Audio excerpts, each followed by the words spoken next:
여러분, 이 물두멍의 가장 큰 상징 뭐겠어요? 씻는다 하는 거야. 씻는다. 이걸 씻어야만 성소에 들어갈 수 있어요.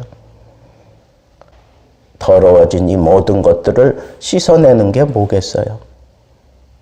그게 바로 예수 그리스도의 피고, 그리고 물로 씻어 정결케 되느니라 한 이런 에베소서의 말씀을 보면 그 물은 바로 하나님의 말씀을 의미해요. 하나님의 말씀. 그러니까 여러분, 하나님의 말씀이 우리의 죄를 깨끗게 하는 거예요. 그 말씀을 듣는 동안 이런 모든 내 속에 더러운 오물과 그리고 이 죄가 씻겨져 나가는 거예요. 우리를 구원하기 위해서 예수 그리스도의 피가 필요하다면 우리가 자범죄 스스로 짓는 구원받고 난 이후에 그리고 난 이후에 그 씻어내는 그런 모든 것들은 하나님의 말씀으로 인하여 씻겨져 나가는 거예요. 하나님의 말씀으로. 그 말씀은 항상 누구를 지목합니까? 예수 그리스도를 지목하는 거예요. 이 성경이 나에 대하여 기록된 것임을 어찌 알지 못하느냐? 그러면서 백성들을 위로하고 또 격려해 주셨던 예수님의 그 말씀을 우리가 생각해 보아도 이 말씀은 다 누구를 증거하기 위해서예요? 예수 그리스도를 증거하기 위해서 그래요. 그러니까 성경 어느 것을 봐도 거기서 예수 그리스도가 자연스럽게 연상이 되고 자연스럽게 예수 그리스도가 생각이 나고 예수 그리스도와 부딪혀 만나게끔 되어 있단 말이에요. 그러니까 이 말씀을 듣는 동안에 내가 예수 그리스도와 부딪혀 만나고 예수 그리스도의 그 구속의 사랑이 느껴지고 막 이러면서 내가 내 영이 탄식함으로 성령께서 내 안에서 탄식하는 것처럼 탄식함으로 우리의 이 모든 죄를 고백하고 하나님이 그 모든 죄를 다 사해 주시는 거예요. 이런 놀라운 비밀이 바로 이 물두멍에 담겨져 있는 거예요. 그래서 우리가 말씀을 나누는 동안에 눈이 밝아지잖아요. 그리고 말씀을 듣는 동안에 그 심령에 확신이 생기는 거예요. 말씀을 통해서 내가 이제는 나았다 하는 그런 분명한 의식을 가지고 자기의 다음 행보를 하게 되는 그런 일들이 성경에는 얼마나 많은지 몰라요. 예배를 드릴 때, 이렇게 설교 말씀을 들을 때, 그럴 때 내 이 모든 추하고 더러웠던 이런 모든 것들이 하나님 안에서 해결되어지는 그런 비밀이 담겨져 있는 거예요. 이 말씀은 그래서 생명과 같은 거예요. 생명을 다루는 거라고요. 예수 그리스도를 선포하고 예수 그리스도의 그 능력이 이 말씀을 통하여 증거되고 역사하기 때문에 내 속에 끈적끈적하게 남아서 아직도 고백하지 못한 이런 죄를 다 들추어내는 게 그게 바로 말씀이에요. 그런 말씀의 역사가 내 속에서 이루어질 때 그때 나는 견딜 수 없는 거예요. 막 통곡하는 거예요. 그리스도의 사랑이 느껴져서 통곡하기도 하지만 내 뿌리 깊게 남아있는 그 더럽고 추한 죄악들이 막 스물스물 올라올 때 견딜 수 없어서 다 토해놓는 것처럼 하나님 앞에 그렇게 반응할 수밖에 없는 거예요. 그래야 내가 비로소 하나님을 만나는 그런 자리로 들어가게 되는 거예요. 이 물두멍을 통해서 우리에게 강력하게 주는 메시지는 깨끗하게 살라는 거예요. 깨끗하게. 우리가 하나님의 자녀라면 깨끗하게 살라는 거예요.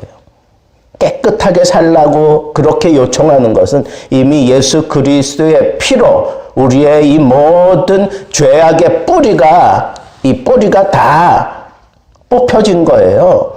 더 이상 우리는 죄의 종으로 살 필요가 없어요. 예수 그리스도의 피로 말미암아 구속함을 받은 사람들은 더 이상 그 죄의 종로를 탈 필요가 없다고요.